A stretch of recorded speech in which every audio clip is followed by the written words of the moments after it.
사도행전 4장 32절에서 5장 11절까지 말씀을 함께 읽겠습니다. 믿는 무리가 한 마음과 한 뜻이 되어 모든 물건을 서로 통용하고 자기 재물을 조금이라도 자기 것이라 하는 이가 하나도 없더라.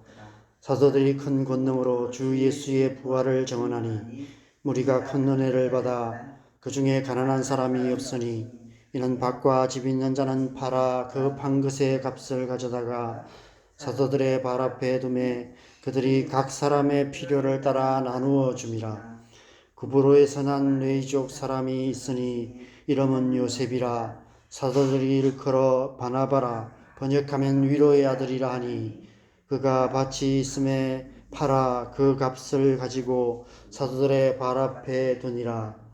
아나니아라 하는 사람이 그의 아내 삽비라와 더불어 소유를 팔아 그 값에서 얼마를 감추매 그 아내도 알더라. 얼마만 가져다가 사도들의 발 앞에 두니 베드로가 이르되 아나니아야 어찌하여 사탄이 내 마음에 가득하여 내가 성령을 속이고 땅값 얼마를 감추었느냐.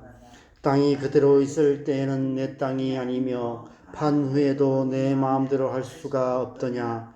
어찌하여 이 일을 내 마음에 두었느냐. 사람에게 거짓말한 것이 아니요 하나님께로다. 아나니아가 이 말을 듣고 엎드러져 혼이 떠나니 이 일을 듣는 사람이 다 크게 두려워하더라. 젊은 사람들이 일어나 시신을 싸서 메고 나가 장사하니라. 3시간쯤 지나 그의 아내가 그 일어난 일을 알지 못하고 들어오니 베드로가 이르되 그 땅 판 값이 이것뿐이냐 네게 말하라 하니 이르되 예 이것뿐이라 하더라. 베드로가 이르되 너희가 어찌 함께 꾀하여 주의 영을 시험하려 하느냐. 보라 내 남편을 장사하고 오는 사람들의 발이 문 앞에 이르렀으니 또 너를 메어 내 가리라 하니 곧 그가 베드로의 발 앞에 엎드러져 혼이 떠나는지라. 젊은 사람들이 들어와 죽은 것을 보고 메어다가 그의 남편 곁에 장사하니 온 교회와 이 일을 듣는 사람들이 다 크게 두려워하니라. 아멘. 우리가 사도행전을 묵상하는 동안에 끝까지 잊지 말고 기억해야 될 중요한 사실이 있습니다. 사도행전이 성령행전이라는 사실입니다. 성령께서 사도들을 통해서 이 땅에 행하신 일을 기록한 책이라는 사실을 기억해야 합니다. 왜 이 사실이 중요할까요? 성령께서 지금도 우리를 통해 이 땅에 일하고 계시기 때문입니다. 우리가 무엇을 해야 하는지가 아니라 성령께서 우리 안에 우리를 통해 어떤 일을 행하시는지 원하시는지 그것을 아는 것이 중요한 것입니다.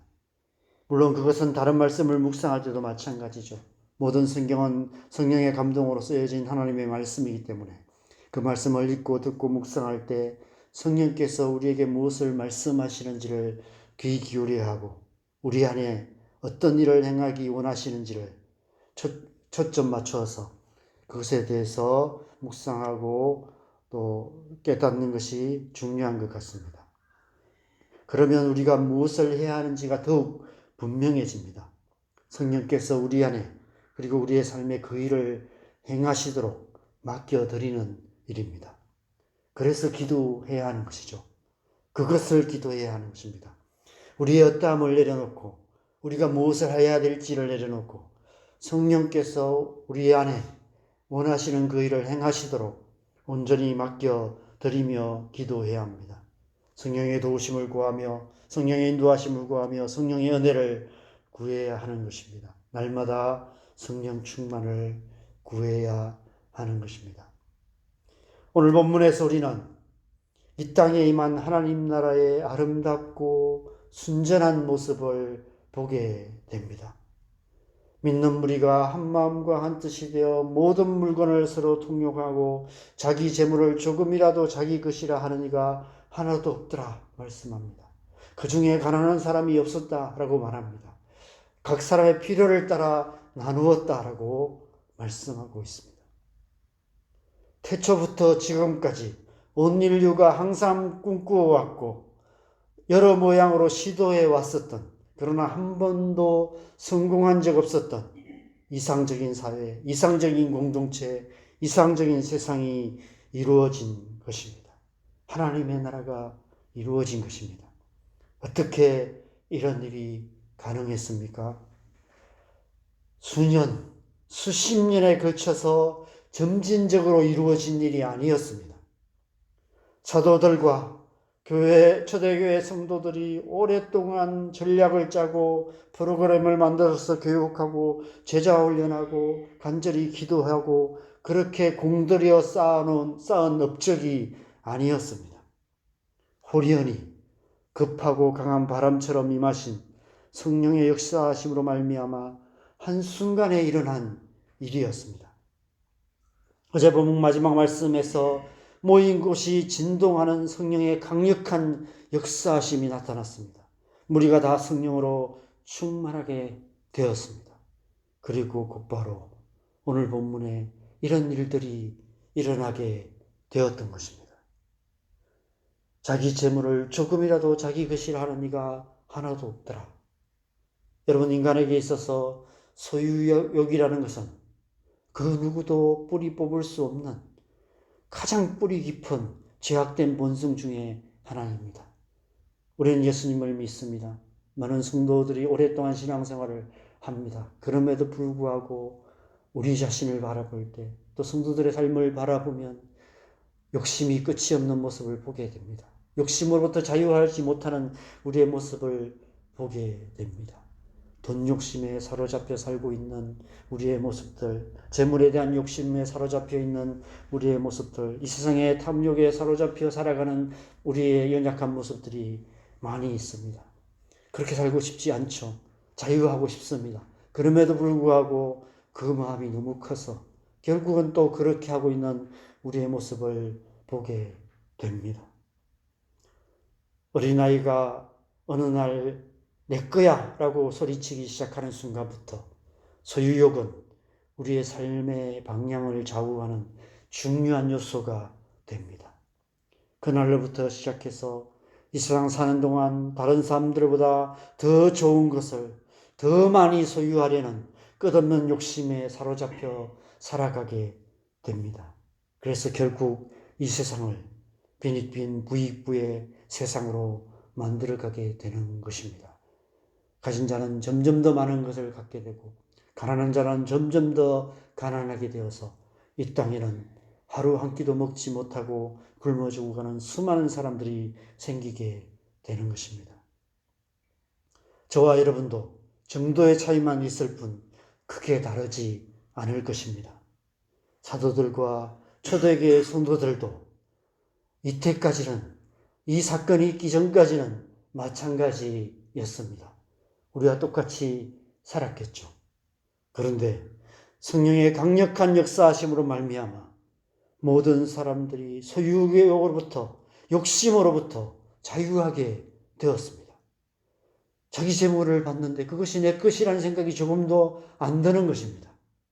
이것이 내 것이 아니라는 사실을 알게 되었습니다. 조금이라도 자기 것이라는 이가 한 사람도 없게 되었다라고 말합니다. 몇 명의 무리였는지 알 수 없습니다. 베드로의 설교로 3,000명, 5,000명이 회개하고 주님 앞에 돌아온 역사가 일어났습니다. 그 모든 사람들이 다 그렇게 되었는지 알 수 없지만 아무튼 거기에 모였던 무리들이 중에 한 사람도 자기 재물을 조금이라도 자기 것이라 하는 이가 없었다라고 말씀하고 있습니다. 그래서 누가 먼저라고 할 것도 없이 누가 이렇게 하자라고 하지도 않았고 사도들이 그렇게 하라라고 명하지도 않았음에도 불구하고 자기의 모든 소유를 팔아서 필요에 따라 나눔으로 가난한 자가 없는 이상적인 공동체가 한순간에 하루아침에 이루어지는 기막히고 놀라운 세상에 이런 일이 일어나게 되었던 것입니다. 여러분, 알고 보면 하나님 나라를 이루는 일은 아주 쉽고 아주 간단합니다. 우리 안에 있는 욕심 문제만 해결하면 되는 것 같습니다. 욕심만 없으면, 우리 안에 있는 욕심으로부터 자유케 되면 한순간에 하나님 나라가 이루어질 수 있는 것입니다. 이 세상 모든 사람들의 마음에서 욕심만 빼버리면, 그래서 이 세상 모든 사람이 한 사람도 욕심 부리지 않고 자기 재물을 조금이라도 자기 것이라 하는 이가 하나도 없게 된다면 하나님 나라는 하루아침에 이루어질 수 있습니다. 하나님의 나라는 우리 안에서부터 시작됩니다. 먼저 우리의 마음이 세상의 욕심으로부터 자유롭게 될 때 우리의 마음에 하나님 나라가 이루어지고 우리의 삶을 통해 이 땅에 하나님 나라를 이루어갈 수 있게 되는 것입니다. 문제는 어떻게 우리 안에 있는 욕심 문제를 해결할 수 있는가 하는 것입니다. 어떻게 우리가 우리 마음 깊이 뿌리박고 있는 이 끝없는 욕심으로부터 자유하게 될 수 있는가 하는 것입니다. 야고보서 1장 15절에 보면 욕심이 잉태한 적 죄를 낳고 죄가 장성한 적 사망을 낳느니라 말씀하고 있습니다. 죄의 더 깊은 뿌리가 욕심이다 라고 말씀하고 있습니다. 그래서 그 누구도 이 욕심으로부터 자유할 수 없습니다. 그래서 예수님께서 이 땅에 오셨습니다.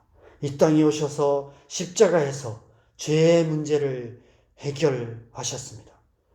그리고 모든 믿는 자들의 마음에 성령을 보내주셨습니다.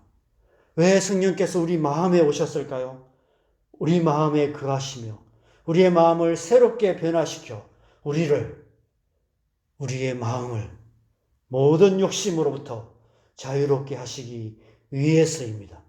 예수님께서 죄로부터 우리를 자유케 하시고 성령께서 욕심으로부터 우리를 자유케 하실 때 우리는 사망으로부터 자유할 수 있게 되는 것입니다. 욕심이 잉태한 적 죄를 낳고 죄가 장성한 적 사망을 낳느니라. 이 말씀대로 이 말씀을 해결하시기 위해서 예수님께서 이 땅에 오셨고 우리 안에 성령을 보내주신 것입니다. 그래서 오직 예수, 오직 믿음, 오직 성령인 것입니다. 오직 성령으로 충만하게 될 때 우리는 우리 마음 가득한 모든 욕심으로부터 자유롭게 되고 하나님 나라를 살아가며 하나님 나라를 이루어갈 수 있는 것입니다. 여러분, 그것은 어설픈 인간의 노력으로 흉내낼 수 없습니다. 인간의 지혜, 세상적인 방식으로 이루어갈 수 없습니다. 아나니아와 삽비라를 보시기 바랍니다.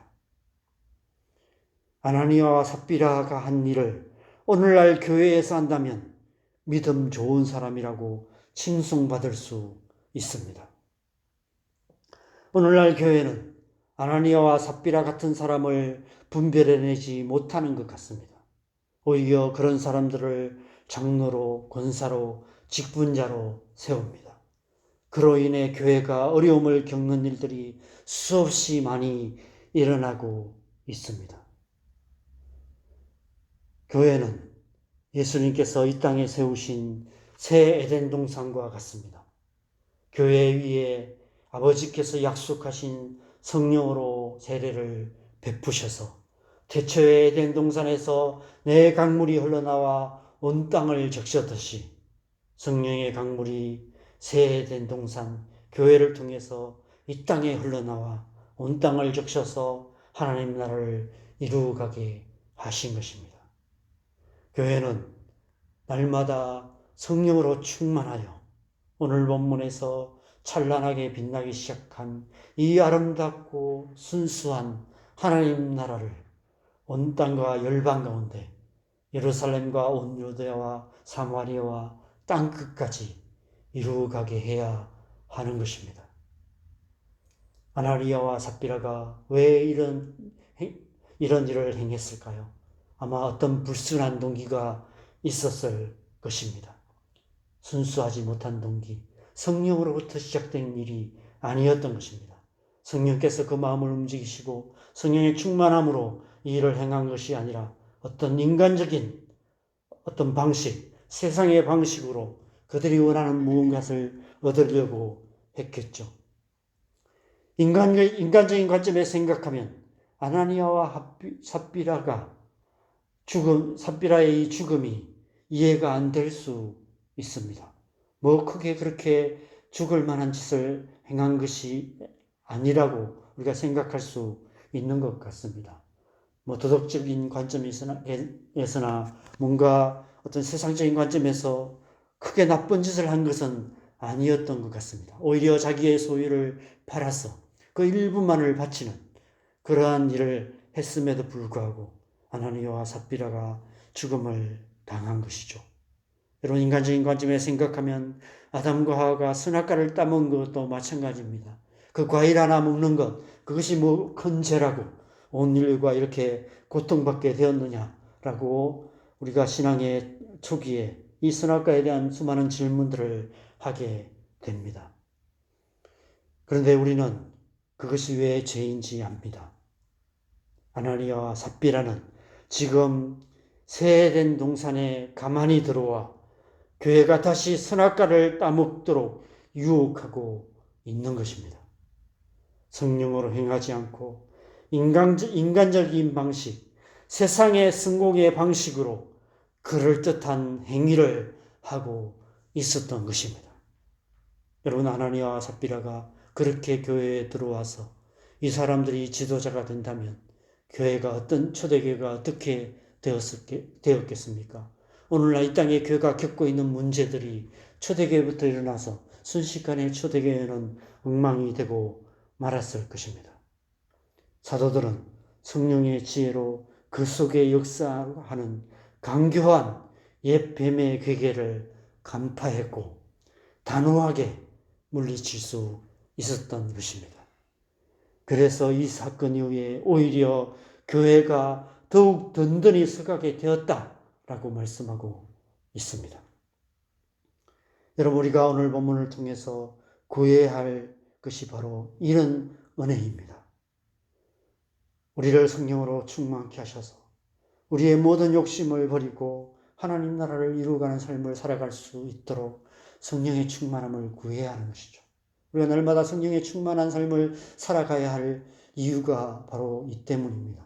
여러분, 우리가 성령으로 충만하지 않으면 오늘 하루도 우리가 욕심 가운데 살아갈 수밖에 없습니다. 세상에 좋은 것들이 눈에 들어오고 그렇게 살아가는 사람들의 모습들이 눈에 들어오고 우리의 가진 것을 움켜쥐고 그렇게 욕심부리며 살아가게 되는 것입니다. 온 교회를 성령으로 충만하게 하시도록 우리가 기도해야 합니다. 온 교회가 성령으로 충만하게 되어서 온 성도들이 성령으로 충만하게 될 때 초대교회처럼 아름답고 순전한 교회가 될 수 있습니다. 여러분, 이 땅의 교회들이 이런 교회가 되어야 합니다. 끊임없이 뉴스들에서 그렇지 못한 교회의 모습들을 보도하고 있습니다. 그래서 오히려 교회가 세상으로부터 손가락질 당하고 있는 그런 현실을 우리가 살아가고 있습니다. 이런 시대에 다시 한번 사도행전의 역사가 일어나게 되도록 우리가 기도해야 하는 것이죠. 이 새벽에 우리가 이 말씀 붙들고 함께 기도하십시다. 우리 안에 성령으로 충만하게 하여 주시도록, 먼저 우리의 마음 안에 하나님 나라가 이루어질 수 있도록 성령께서 우리의 심령 가운데 충만하게 역사하셔서 우리 안에 있는 모든 욕심으로부터 우리가 자유케 되어져서 기꺼이 하나님 나라의 방식으로 살아갈 수 있도록 온 교회를 성령으로 충만케 하셔서 온 교회가 자기를 사랑하며 돈을 사랑하며 쾌락 사랑하기를 하나님 사랑보다 더하는 이 세상 한가운데서도 하나님의 백성으로서 하나님의 백성답게 살아가는 그런 교회 될 수 있도록 아름답고 순전한 하나님의 교회 되어서 다시 한번 사도행전의 역사를 일으키는 그런 교회 될 수 있도록 우리가 기도했으면 좋겠습니다. 우리 새벽에 우리가 이 기도 제목 붙들고 함께 기도하는 시간 갖겠습니다. 기도하십시다.